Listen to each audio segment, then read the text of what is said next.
Series की कहानी लक्ष्मी नाम की एक काम वाली बाई से शुरू होती है। एक दिन जब वह काम करके घर लौटती है तो देखती है कि सूर्या नाम का एक गुंडा उसके पति को मार रहा है। लक्ष्मी और उसके पति ने सूर्या से 15 लाख रुपए का कर्ज लिया था ताकि वे अपना घर खरीद सके, लेकिन एक बिल्डर उनके पैसे लेकर भाग गया। इसलिए वे अपना कर्ज नहीं चुका पा रहे थे और इसी वजह से सूर्या उनके पति को पीट रहा था। लक्ष्मी सूर्या को रोकती है और कहती है कि वह जल्द ही उसके पैसे लौटा देगी। सूर्या उसे एक बुरा ऑफर देता है। अगर लक्ष्मी 15 बार उसके साथ सोएगी तो वो उसका कर्ज माफ कर देगा। यह सुनकर लक्ष्मी के पति को बहुत गुस्सा आता है, लेकिन वह कुछ नहीं कर पाता। लक्ष्मी कहती है कि वह 7 दिनों में पैसे चुका देगी और सूर्या वहां से चला जाता है। इसके बाद लक्ष्मी अपने पति से कहती है कि उन्हें एक बच्चा करना चाहिए, लेकिन उसका पति मना कर देता है क्योंकि उनके ऊपर पहले से ही बहुत बड़ा कर्ज है और वह बच्चे की जिम्मेदारी नहीं लेना चाहता। लक्ष्मी उसे बताती है कि उन्हें शादी को 7 साल हो गए हैं और उसने इन सालों में कोई खुशी नहीं पाई। वह सोचती है कि अगर वह मां बनेगी तो खुश रहेगी, लेकिन उसका पति फिर भी मना कर देता है। इस बीच हमें पता चलता है कि लक्ष्मी के परिवार में उसकी सास और उसका देवर हेमंत भी है, जो एक पुलिस ऑफिसर है। लक्ष्मी के ससुर की मौत के बाद यह सब हुआ था। कहानी में लक्ष्मी का पति अपने भाई हेमंत से जलता है क्योंकि हेमंत को एक अच्छी नौकरी मिल गई है। लक्ष्मी के पति चाहता था कि वह नौकरी उसे मिले, लेकिन उनकी मां ने हेमंत को नौकरी दी क्योंकि वह ज्यादा पढ़ा लिखा था। इस वजह से लक्ष्मी के पति को हेमंत से बहुत जलन होती है। फिर हम लक्ष्मी को देखते हैं जो अपने सारे काम करती है और रात में गृह लक्ष्मी सोसाइटी जा, यह वही जगह है जहां लक्ष्मी और उसके पति ने फ्लैट के लिए पैसे दिए थे, लेकिन बिल्डर पैसे लेकर भाग गया था। लक्ष्मी वहां जाकर पूजा करती है और भगवान से मदद मांगती है। तभी उसे नीचे 2 आदमी दिखते हैं जो अपनी कार से 2 बोरियां निकालकर एक स्टोर में रख देते हैं। अचानक उन लोगों में से एक की चाबी गिर जाती है। जब वे चले जाते हैं तो लक्ष्मी चाबी लेकर स्टोर खोलती है और अंदर बहुत सारी बोरियां देखती है। उसे लगता है कि इन बोरियों में कुछ महंगा होगा, इसलिए वह उन दोनों बोरियों को उठाकर अपने फ्लैट में छुपा देती है। जब लक्ष्मी बोरियों को चेक करती है तो उसे उनमें कुछ मीठा जैसा मिलता है। उसे समझ नहीं आता कि यह क्या है, इसलिए वह थोड़ा सा लेकर घर आ जाती है और अलग अलग प्रयोग करने लगती है ताकि पता कर सके कि यह क्या चीज है, लेकिन उसे कुछ समझ नहीं आता। फिर एक दिन जब लक्ष्मी कहीं जा रही होती है, उसकी माचिस नाम की लड़की से मुलाकात होती है। माचिस पहले लक्ष्मी के साथ काम करती थी।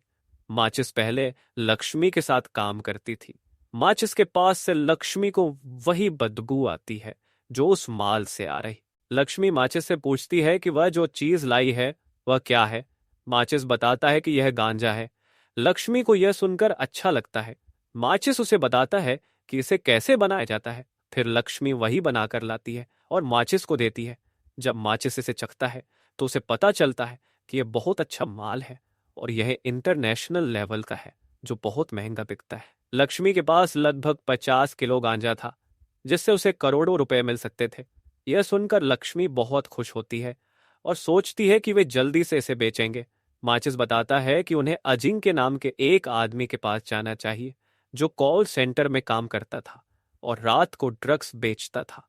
लक्ष्मी और माचिस अजिंक्य के पास जाते हैं और उसे बताते हैं कि वे इतना माल बेचना चाहते हैं। अजिंक्य कहता है कि वह इतना बड़ा माल नहीं खरीद सकता, लेकिन फ्रेडी नाम का एक आदमी ऐसा कर सकता है। लक्ष्मी फ्रेडी के पास जाने के लिए उत्सुक होती है, लेकिन अजिंक्य चेतावनी देता है कि फ्रेडी बहुत खतरनाक है। इसलिए लक्ष्मी अपना नाम रानी रख लेती है ताकि कोई भी उसके असली नाम को न जान सके।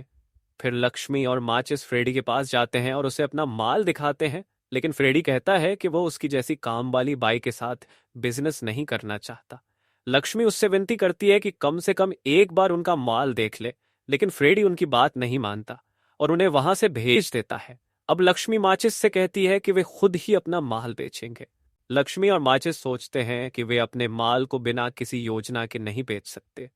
उन्हें एक सही तरीके से प्रचार करने की जरूरत है और अपने माल का एक नाम भी रखना होगा। इसलिए वे अपने प्रोडक्ट का नाम रानी छप्पल रखते हैं और उसे बेचना शुरू करते हैं। अजिंक्य भी उनकी मदद कर रहा है और वे काफी पैसे कमा रहे हैं। इस बीच हम टोकस नाम के एक आईपीएस ऑफिसर को देखते हैं। उसके सीनियर्स उसे बेतालगढ़ में भेजते हैं क्योंकि वहां ड्रग्स के मामले बढ़ गए थे। उन्हें पता था कि टोकस ही इन मामलों को रोक सकता है। टोकस बेतालगढ़ पहुंचता है और वहीं हेमंत उसके अधीन काम कर रहा होता है। फिर हम विक्रम पांडाल को देखते हैं, जो अपने 2 आदमियों को मार देता है क्योंकि उनके कारण उसके ड्रग्स चोरी हो गए थे। असल में जो ड्रग्स लक्ष्मी ने चुराए थे वे विक्रम के ही थे। विक्रम हर हाल में अपने ड्रग्स वापस पाना चाहता है। हमें पता चलता है कि विक्रम वहां का सबसे बड़ा ड्रग डीलर है और उसके साथ सूर्या भी काम करता है, जिसे लक्ष्मी का कर्ज चुकाना है। फिर हम एक लड़की को देखते हैं जो ड्रग्स खरीदने के लिए सूर्या के पास जाती है। जब सूर्या उस ड्रग्स को चखता है तो उसे समझ में आता है कि ये वही ड्रग्स हैं जो चोरी हो गए थे। वह उस लड़की से अजिंक्य के बारे में पूछता है और बाद में अजिंक्य को पकड़ लेता है। फ्रेडी भी उनके साथ होता है और उसे पता चलता है कि रानी ने वो ड्रग्स चुराए थे जो विक्रम के हैं। वह रानी को मिलने के लिए बुलाता है और उसे धमकी देता है कि वह जल्दी से ड्रग्स लाकर दे दे, नहीं तो विक्रम उसे मार देगा। लेकिन रानी कहती है कि वह फ्रेडी को तब ही ड्रग्स देगी जब वह उसे खरीदेगा, क्योंकि उसे पता था कि फ्रेडी भी विक्रम से छिपाकर उन ड्रग्स को बेचना चाहता था। फ्रेडी रानी को धमकाने की कोशिश करता है लेकिन रानी उससे नहीं डरती। वह फ्रेडी से कहती है कि वह उसका पार्टनर बनकर उसके साथ बिजनेस कर सकता है। यह सुनकर फ्रेडी मान जाता है और रानी से कुछ ड्रग्स खरीदता है। इससे रानी को बहुत सारे पैसे मिलते हैं। इस बीच अजिंक्य को विक्रम ने पकड़ लिया है और उसे बहुत पीट रहा है। विक्रम अजिंक्य से पूछता है कि रानी कौन है, लेकिन अजिंक्य कुछ नहीं बताता। तभी रानी वहां आती है, जो सूर्या के पैसे लौटाने आई थी। जब वह देखती है कि अजिंक्य को बहुत पीटा जा रहा है तो उसे डर लगता है कि कहीं अजिंक्य उसके बारे में न बता दे। रानी और अजिंक्य ने पहले तय किया था कि अगर अजिंक्य पकड़ा गया तो वह कहेगा कि उसे ये ड्रग्स दिनू ने बेचे। जब अजिंक्य यह कहता है तो विक्रम उसकी बात पर विश्वास नहीं करता, लेकिन रानी कहती है कि वह दिनू को जानती है, जो पहले विक्रम के लिए काम करता था। उसने बताया कि दिनू पुलिस एनकाउंटर में मारा गया था, लेकिन रानी का कहना है कि दिनू जिंदा है और शायद छुप कर रह रहा है। दिनू की मां रानी के पड़ोस में रहती थी और उसे पूरा विश्वास था कि उसका बेटा जिंदा है। इसलिए रानी ने दिनू का नाम लिया, क्योंकि वह कई सालों से लापता था। फिर सूर्या रानी के साथ आता है और दिनू के घर में उसकी तलाश करता है, लेकिन वहां दिनू नहीं मिलता। विक्रम ने अब अजिंक्य को छोड़ दिया और वह दिनू की तलाश करने लगता है। इस बीच रानी फ्रेडी को कॉल करती है।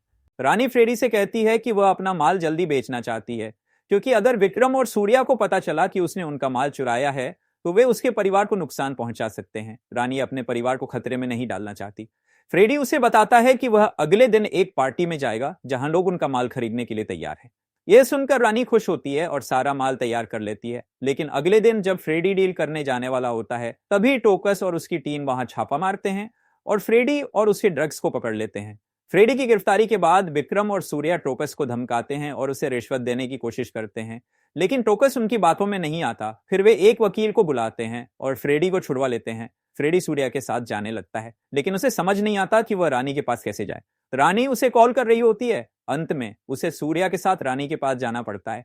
जब वे वहां पहुंचते हैं तो फ्रेडी ऐसा नाटक करता है जैसे रानी उससे ड्रग्स खरीदने आई है। रानी भी यह समझ जाती है और वो फ्रेडी से ड्रग्स खरीदती है। जब वो वहां से जाने लगती है, सूर्या उसे रोकता है और कहता है कि वो खुद उसे घर छोड़ेगा। असल में सूर्या पहले से ही रानी के पीछे था। जब सूर्या रानी को घर छोड़ता है, तभी रानी का पति और उसकी सास वहां आते हैं। रानी के पति को किसी ने बता दिया था कि रानी सूर्या के पास गई थी और उसने उसके पैसे लौटा दिए थे, लेकिन उस आदमी ने ऐसा कहा था कि शायद रानी सूर्या के साथ सोई होगी, इसलिए रानी का पति गुस्सा हो गया था। रानी अपने पति मिलन को समझाती है कि उसने नया काम शुरू किया है और वह सूर्या को पैसे देने गई थी। मिलन कहता है कि अगर उसे पैसे मिल गए थे तो उसे उन्हें घर पर देना चाहिए था, लेकिन रानी बताती है कि वह जल्दी से सूर्या का कर्ज चुकाना चाहती है, क्योंकि वह किसी भी हालत में उसके साथ नहीं सोएगी।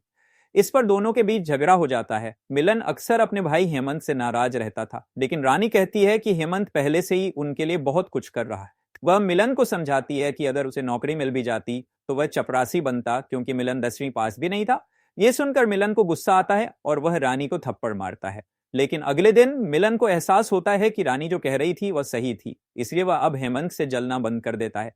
इसी दौरान रानी को फ्रेडी का कॉल आता है, जिसमें वह बताता है कि वह आज डील करने के लिए नहीं आ पाएगा, इसलिए रानी को अकेले ही जाना होगा। असल में टोकस की नजर फ्रेडी पर थी, इसलिए वह रिस्क नहीं ले सकता था। फ्रेडी रानी वो एक एड्रेस भेजता है, इसलिए वह रिस्क नहीं ले सकता है। बीच मिलन हेमंत से कहता है कि उसे लगता है कि रानी किसी परेशानी में है और पैसे कमाने के लिए कुछ गलत कर रही है। हेमंत उसे समझाता है कि भाभी ऐसा कुछ नहीं करेंगी। फिर हम रानी को देखते हैं जो पोडार के घर जाती है। पोडार रानी से ड्रग्स खरीदता है और उसे सारे पैसे दे देता है। पोडार बताता है कि वह स्मॉल बिजनेस करता है, लेकिन ऊपर जाकर बॉलीवुड सेलिब्रिटीज को ये ड्रग्स बेचता है और इससे उसे बहुत सारे पैसे मिलते हैं। ये सुनकर रानी बहुत खुश होती है। रानी को अब बहुत सारे पैसे चाहिए थे। जब वो पैसे लेकर बाहर आती है तो वह बहुत खुश होती है। वो माचिस से कहती है कि उन्हें इतने पैसे मिल रहे हैं और अब वे और भी बिजनेस करेंगे ताकि और पैसे कमा सके। लेकिन रानी के पास जो माल था वह खत्म हो चुका था।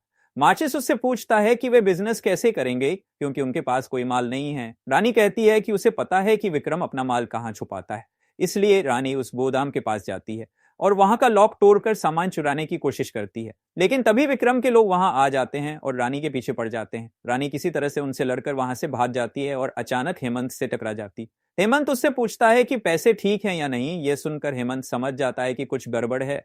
रानी हेमंत को सब कुछ बता देती है। हेमंत को यह जानकर बहुत आश्चर्य होता है क्योंकि उसने नहीं सोचा था कि उसकी भाभी ड्रग्स बेच रही हैं। रानी बताती है कि उसके पास कोई दूसरा विकल्प नहीं था। वह एक काम वाली बाई है और उसके पास सूर्या के पैसे जल्दी चुकाने के लिए पर्याप्त पैसे नहीं है। या तो उसे सूर्या के साथ सोना पड़ता या फिर यह काम करना पड़ता, और रानी ने यह काम चुना। रानी कहती है कि वह आगे भी यह काम करेगी क्योंकि वह मां बनना चाहती है और अपने बच्चे की हर ख्वाहिश पूरी करना चाहती है। यह सुनकर हेमंत कहता है कि वह एक ईमानदार पुलिस ऑफिसर है और वह रानी को पकड़ने की पूरी कोशिश करेगा। फिर हेमंत कहता है कि ये पैसे उसके पास ही रहेंगे और उन्हें लेकर चला जाता है। रानी को पूरा विश्वास था कि हेमंत उसकी बात समझ जाएगा। अगले दिन हेमंत एक बार में जाता है। मिलन एक जगह शराब पी रहा था और बहुत परेशान था क्योंकि वो पैसे कमाने की कोशिश कर रहा था लेकिन सफल नहीं हो रहा था। तभी सूर्या वहां आता है और देखता है कि एक टेबल पर किसी ने उल्टी की है। वह मिलन से कहता है कि उसे साफ करे। मिलन को कोई और विकल्प नहीं होता, इसलिए वह साफ करने लगता है। यह देखकर हेमंत को बहुत बुरा लगता है। हेमंत घर जाकर अपने बैग से 1,00,000 रुपए निकालता है और सूर्या को देता है। इससे सूर्या का कर्ज चुक जाता है। फिर हेमंत रानी से कहता है कि उसके पापा ने अपनी पूरी जिंदगी ईमानदारी से काम किया लेकिन उनके पास कुछ भी नहीं आया। हेमंत खुद भी ईमानदारी से काम कर रहा था लेकिन उसे सम्मान नहीं मिला क्योंकि सम्मान तब मिलता है जब आपके पास पैसा हो। इसलिए हेमंत ने तय किया कि वह भी रानी के साथ काम करेगा। रानी उसे बताती है कि इसमें बहुत रिस्क है लेकिन हेमंत इसके लिए तैयार था। फिर रानी कहती है कि उन्हें नया माल लाने का इंतजाम करना होगा क्योंकि उनका पुराना माल खत्म हो चुका है। हेमंत बताता है कि टोकस ने विक्रम के ठिकानों पर छापा मारा था और वहां से माल जब्त किया गया था जो अब पुलिस की कस्टडी में है। अगर वह माल वहीं पड़ा रहा तो सड़ जाएगा, इसलिए वे किसी तरह से उस माल को निकालकर बेचने की योजना बनाते हैं। लेकिन उस कमरे की चाबी मिलन के पास थी क्योंकि वह वहीं सफाई करता था। रानी कहती है कि वह मिलन से चाबी ले लेगी। अगले दिन रानी मिलन के पास जाती है और उसके साथ रोमांस करने लगती है। बातों बातों में वह मिलन से चाबी ले लेती है और उसका निशान साबुन पर बना लेती है। इस तरह रानी के पास वह चाबी आ जाती है। रानी वह चाबी हेमंत को देती है और हेमंत चुपचाप उस माल को बाहर निकालता है। वह उस माल की जगह मेथी के पत्ते रख देता है। इस तरह वे काफी दिनों तक ऐसा करते हैं। हेमंत रानी से कहता है कि जितना टोकस विक्रम के ठिकानों पर छापा मारेगा उतना ही माल उन्हें मिलेगा। फिर रानी फ्रेडी से बात करती है और फ्रेडी विक्रम के ठिकानों के बारे में जानकारी इकट्ठा करता है। वह यह सब हेमंत को बताता है। इसके बाद हेमंत टोकस को बताता है कि उसे विक्रम के ठिकाने का पता चल गया है, इसलिए उन्हें जल्दी से वहां छापा मारना चाहिए। टोकस अपनी टीम के साथ वहां जाता है। जब विक्रम को यह पता चलता है तो वह भी वहां पहुंच जाता है। इसी दौरान रानी और माचिस विक्रम के घर जाते हैं ताकि वे दिनू को बचा सकें, लेकिन वहां जाकर उन्हें पता चलता है कि विक्रम ने दिनू को मार दिया था। यह देखकर रानी बहुत दुखी होती है क्योंकि उनकी वजह से दिनू की मौत हो गई। वहीं टोकस विक्रम के ठिकाने पर छापा मारता है और उसे वहां बहुत सारा माल मिलता है। असल में यह माल रानी ने वहां छुपाया था ताकि टोकस विक्रम को पकड़ सके। अब टोकस विक्रम और सूर्या को गिरफ्तार कर लेता है जिससे रानी का प्लान सफल होता है। लेकिन टोकस को यह भी पता चल जाता है कि हेमंत क्या कर रहा था, इसलिए वह हेमंत को पकड़ लेता है। तभी हेमंत को रानी का कॉल आता है और टोकस समझ जाता है कि इस सब में रानी भी शामिल है। रानी टोकस से कहती है कि वह खुद ही सरेंडर करेगी और हेमंत को कुछ करने की जरूरत नहीं है। फिर रानी खुद ही सरेंडर कर देती है और टोकस उसे पुलिस स्टेशन ले जाता है। टोकस को यह देखकर आश्चर्य होता है कि रानी एक काम वाली बाई होकर इतना कुछ कैसे कर सकती है। रानी बताती है कि उसके पास मजबूरी थी। हमें पता चलता है कि दिनू को मारने के बाद विक्रम को पता चल गया था कि उसका माल चुराने वाली रानी थी, इसलिए वह उसे मारना चाहता था। इसी वजह से रानी ने जानबूझकर खुद को पकड़वाने का फैसला किया। टोकस मिलन को बुलाता है ताकि वह रानी की सच्चाई बता सके, लेकिन इससे पहले कि मिलन अंदर आता वहां शूटआउट शुरू हो जाता है जो विक्रम के लोगों ने करवाया था। इस शूटआउट में मिलन की मौत हो जाती है, जिससे रानी पूरी तरह से टूट जाती है। हमें यह भी पता चलता है कि विक्रम और सूर्या का एक बॉस है जिसका नाम काजी है और वह दुबई में रहता है। जब काजी को पता चलता है कि विक्रम और सूर्या को गिरफ्तार किया गया है तो उसने ये शूट आउट करवाया, जिससे कई पुलिस वाले और मिलन की भी मौत हो गई। टोकस को अपने सीनियर से पता चलता है कि काजी इंडिया आने वाला है, क्योंकि उसे पता चल गया था कि रानी ने उसका माल चुराया था। काजी अब रानी को खत्म करना चाहता है। यह सुनकर टोकस समझ जाता है कि रानी ही उन्हें काजी तक पहुंचा सकती है, इसलिए वह उससे मदद मांगता है। रानी इसके लिए मान जाती है। फिर मिलन का अंतिम संस्कार होता है और रानी ठान लेती है कि वह मिलन की मौत का बदला जरूर लेगी। इसके बाद टोकस उसे सब कुछ सिखाने लगता है कि काजी के आने के बाद उसे क्या करना चाहिए। टोकस रानी को शूटिंग और आत्मरक्षा के तरीके सिखाता है ताकि काजी उसे मार न सके। एक दिन जब रानी मेडिकल गई होती है तभी काजी के आदमी वहां आते हैं और उसे पकड़ लेते हैं, लेकिन रानी के पास एक ट्रैकर होता है जिससे टोकस उसे ट्रैक कर सकता था। रानी जो भी बोलती थी वह टोकस सुन सकता था। जब रानी के सामने काजी आता है तो वह कहता है कि वह समझ नहीं पा रहा कि रानी की खूबसूरती देखकर खुश हो या उसे मार दे। रानी इशारे से बताती है कि उसके पास ट्रैकर और रिकॉर्डर हैं। यह सुनकर काजी समझ जाता है कि पुलिस आने वाली है, इसलिए वह तुरंत वहां से भाग जाता है। रानी जानबूझकर चिल्लाती है, काजी साहब मुझे मत मारो, ताकि टोकस को यकीन हो जाए कि काजी उसे मारने वाला है और वह वहां आ जाए। लेकिन तब तक काजी वहां से जा चुका होता है। अब टोकस रानी को वहां से छुड़वा लेता है और उसे उसके घर छोड़ देता है। इसके बाद टोकस अपनी नौकरी से इस्तीफा दे देता है, क्योंकि वह समझ गया था कि अगर वह ड्यूटी पर रहेगा तो कुछ नहीं कर पाएगा। इसलिए वह फैसला करता है कि वह ऑफ ड्यूटी रहकर इन गुंडों को खत्म करेगा। फिर हम रानी को देखते हैं जो काजी से मिलने जाती है। काजी रानी से काफी प्रभावित होता है, क्योंकि उस दिन रानी ने उसकी जान बचाई थी। रानी काजी से कहती है कि वह अब उसके साथ काम करना चाहती है। यह सुनकर काजी चौंक जाता है, क्योंकि वह समझ नहीं पा रहा था कि उसे रानी पर भरोसा करना चाहिए या नहीं। रानी कहती है कि शतरंज के खेल में रानी के पास ज्यादा ताकत होती है, क्योंकि उसका काम राजा की सुरक्षा करना होता है। इसी तरह रानी उससे वादा करती है कि वह उसकी सुरक्षा करेगी। रानी कहती है कि वह अपने राजा को कभी भी सामने नहीं आने देगी और हर हाल में उसकी सुरक्षा करेगी। यह सुनकर काजी बहुत प्रभावित होता है और उसे वहां पर हेड बना देता है। अब रानी के पास पूरा बेतालगढ़ था। रानी काजी से कहती है कि पुलिस स्टेशन में हुए शूटआउट में उसके पति की मौत हुई थी। यह सुनकर काजी चौंक जाता है, लेकिन रानी अपनी योजना के अनुसार काजी को मार देती।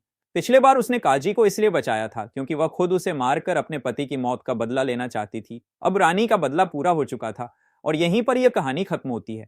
तो यह थी गृह लक्ष्मी सीरीज की कहानी। अगर आपको यह कहानी और मेरा समझाने का तरीका पसंद आया हो तो वीडियो को लाइक, कमेंट और शेयर करना ना भूले। धन्यवाद वीडियो देखने के लिए।